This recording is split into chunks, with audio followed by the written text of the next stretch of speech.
I started my career in sales and trading and successfully switched over to investment banking. Even though I didn't have IB internship experience, never majored in finance, and didn't do a formal recruiting process. I made a video on why I quit banking, and a lot of you wanted to know more about how I got the job in the first place, especially how I switched over from sales and trading. It's definitely not the typical path, and when I was working in S&T, a lot of people told me it could not be done, especially the people in S&T who thought I was crazy for wanting to work in banking, which had way worse hours. So I felt like I was fighting a losing battle, but I'm gonna tell you how I did it. And no, it wasn't just networking and hard work. We're gonna talk details and tactics. Although there were a lot of credentials and experience I felt like I didn't have, I used the things that I did have to my advantage and really worked on my positioning for the role. By the way, if you're new here, I'm Hannah. I make videos that help high performers navigate nonlinear careers. I talk about starting my career in finance, working in tech and startups, and my content creation side hustle. So if that's up your alley, let's be friends. Now let's talk about getting into investment banking when you don't have the traditional IB background. I'm gonna talk specifically about how I broke in from sales and trading, but a lot of this is also gonna apply if you're coming from another role within finance. Even though I didn't start my career in investment banking, I always wanted to. When I was a junior in college, I applied for a ton of investment banking internships, but I was coming in late to the recruiting game, so I didn't get a single internship. Instead, I pivoted and recruited for sales and trading instead. Ended up getting an offer in equity sales, loved the internship, and got a return offer. The people were great. I was learning constantly, and I liked the fast-paced nature of the markets, so I figured I'd stay for a year and then reevaluate. So first, I'm going to tell you a little bit about my story and why I wanted to switch from equity sales to investment banking, and then I'll go through 4 of the specific steps I took to get the investment banking job, and then I'll finish up by telling you what I wish I'd known if I could go back and do it again. So even though I didn't start my career in investment banking, I really wanted to. When I was a junior in college, I applied for a ton of banking internships.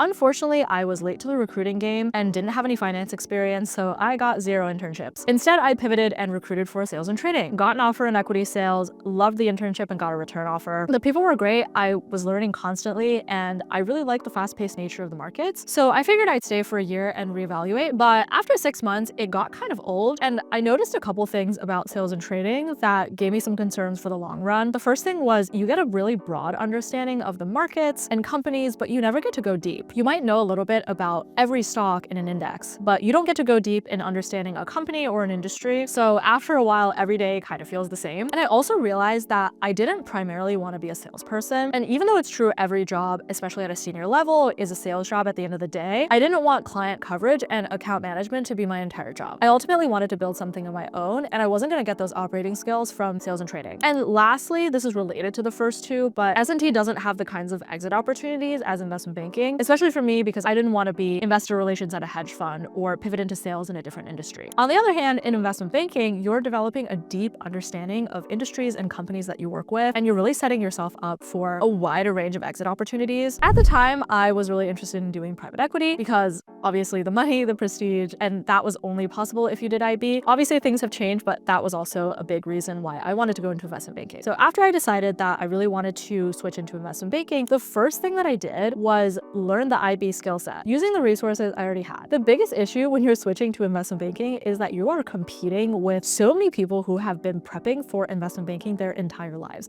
In college, in internships, maybe even before that. They know valuation, financial modeling, M&A deal structures in and out that you don't. So I had to fill in a lot of gaps. I started with online courses. There are a ton of these: Wall Street Prep, Wall Street Oasis. These are all good. There's tons of tutorials online, but just watching online courses is not going to help you. You need to actually build models from scratch, use real company financials, and to really make sure you understand how to do the work, because that is going to get asked in interviews. Online courses are only going to get you so far.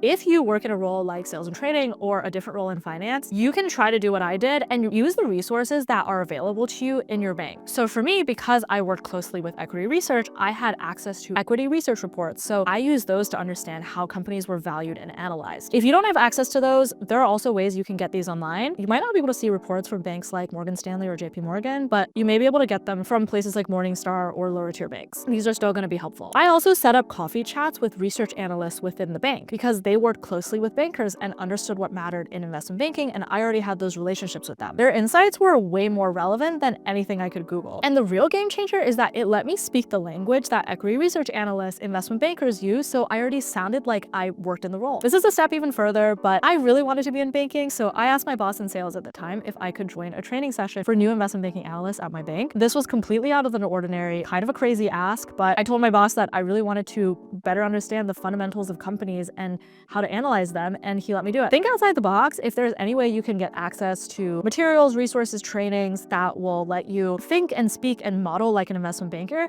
you need to get those. Trust me, it is going to help you so much more than any online course or guru you can listen to, including listening to me in this video. And especially if you already work at a bank or a financial institution, you might be surprised at how much you can learn just by asking. The second thing I did and you should do is reposition your resume for investment banking so you actually get interviews. If your resume screams sales and trading or another role that you're already doing, no investment banking recruiter is going to take you seriously. You have to frame all of your experience in investment banking terms. This is true for any role, but especially for investment banking. I'll give you a few concrete examples from my experience that you can adapt to yours. So because I worked in equity sales, I had a lot of experience selling equity blocks and selling IPO deals. I really emphasized that language and experience because it's what investment bankers already understand. I talked about how I pitched clients on billion-dollar equity sell downs and partnered with hedge fund managers and placed IPO offerings. You have to speak their language. I also highlighted any analyses that I ran for clients and framed it as similar to what investment banking analysts do when they analyze companies. So instead of saying that I pitched a stock, which is what I would write if I was applying to a sales role, I said presented investment ideas and analyses to hedge fund clients. And in your role, if you have any opportunities to do analyses or financial forecasts for your team on an industry, a sector, or a company, snap those opportunities up. It's a great opportunity for you to learn, and even better if you can make a model, build a forecast, or any kind of analysis just to be able to say that you did it and then later be able to reference that in interviews. So those are a few examples of both how I looked for experience that would specifically translate to investment banking and also rewrote my existing experiences. At the end of the day, your job on your resume is really to make it look like you already have relevant experience, even if your role wasn't officially investment banking. Again, there are a lot of resources online for how you can rewrite your resume. ChatGPT is a great help to rewrite resume bullets. Let me know if you have any questions on this. I can also share my resume from back in the day if that would be helpful. The third thing you should do is network in a way that actually works. Let me just be clear with you. I did not get a single investment banking interview from online applications. Not one. The only way I was able to get through the door was through connections. Cold outreach can work, but I focused on primarily relationships that I had within my bank and with others in the financial sector. I obviously ended up being able to switch internally, which I'm going to focus on talking about here, but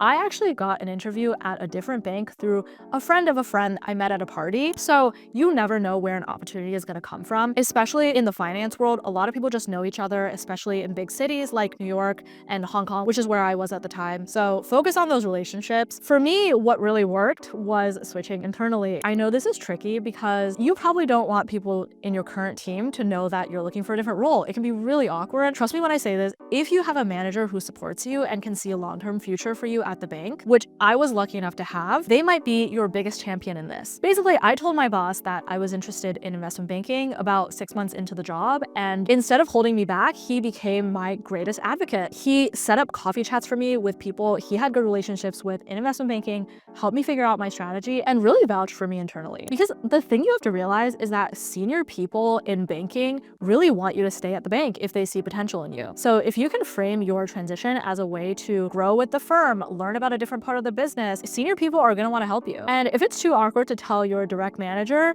maybe there's a senior person in your division with connections to investment banking or someone through a mentorship program that you can really get your foot in the door with and just start building up a relationship gradually and take baby steps until you're able to make more connections and ultimately make that pivot. If you really cannot tell any managers or senior people in your division, but you're at a bank, I would also use the bank's directory to find junior people on teams you want to be on and just start the process of getting to know more about those teams. If you're already at a bank, I would also look at rotational programs within a bank. I don't know about you, but my bank had this program where after working a few years as a new graduate at the bank, you could be eligible for a rotational program where you could work in a different division, see if you like that team, and just get different experience on your resume. So I would explore those. The last thing I would say is both if you're at a bank and if you're looking to recruit externally, I would also consider equity research roles. It's a similar skill set to investment banking, but a bit less competitive, and it can be a strong stepping stone if you can't make the direct jump. And if you're more interested in the exit opportunities that banking provides, I think equity research will open a lot of doors, even private equity if you're really good, because it's a lot of the same skill sets in terms of really understanding an industry and a company. It just isn't quite as high stakes as banking, and you don't get the deal experience, so that is the downside. Okay, the last and fourth step is acing the interview. Frankly, getting to the interview is the hardest part in my view. That's not to say that investment banking interviews are easy, because they're not, but once you're in the room, there is a lot more you can control because you're the one doing the preparation and the studying. This is not an interview prep guide. There are plenty of resources for that. Like I said, Wall Street Prep, Wall Street Oasis, there's a ton out there. But if you're switching from another finance role like sales and trading or any other role, make sure you highlight what makes you unique. This is what I mean. You might think that you're on the back foot with interview prep. You just need to find what makes you unique that other people are looking to work in investment banking don't have. Here's what I focused on as someone coming from equity sales. My big advantage was I understood the end clients that investment bankers and the companies they represented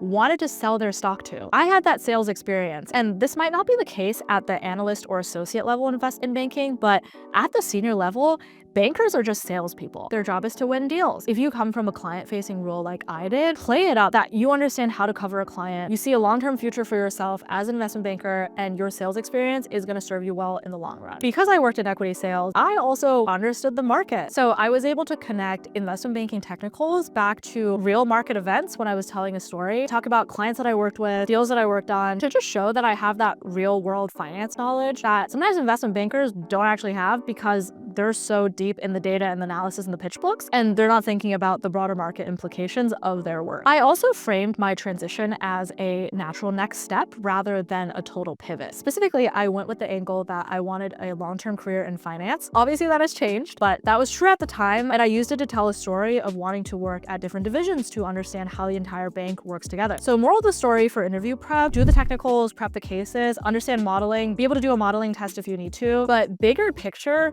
don't focus on your shortcomings, focus on what makes you unique and gives you an advantage. And lastly, here are just a few of the things I wish I knew before switching from equity sales to investment banking. Looking back, I wish I had understood what investment banking was really like. Not just the prestige and the opportunities, but the actual day-to-day reality. The long hours, the pressure, the real work it involves. At the time, I was just so fixated on getting into investment banking that I never stopped to question whether it was the right move for me. To be honest with myself, if I had known how hard it was, all the pressure it involved, I think I still would have done it just to challenge myself, because I'm that kind of crazy person. But I think I would have been much more mentally prepared and have a better expectation of what that would really look like. If you're watching this, you're probably in the same shoes I was. You're not gonna rest until you get into investment banking, and I really respect that. And so if you're committed to making that switch, go for it. Learn the skills, make the right connections, and really focus on positioning yourself the right way. It is possible, and I hope this video helps in terms of tactical advice for where to go from here. And once you're on the other side and you worked in investment banking for a while, we can talk about what comes next, whether that's an operator role in tech or startups or doing something totally different.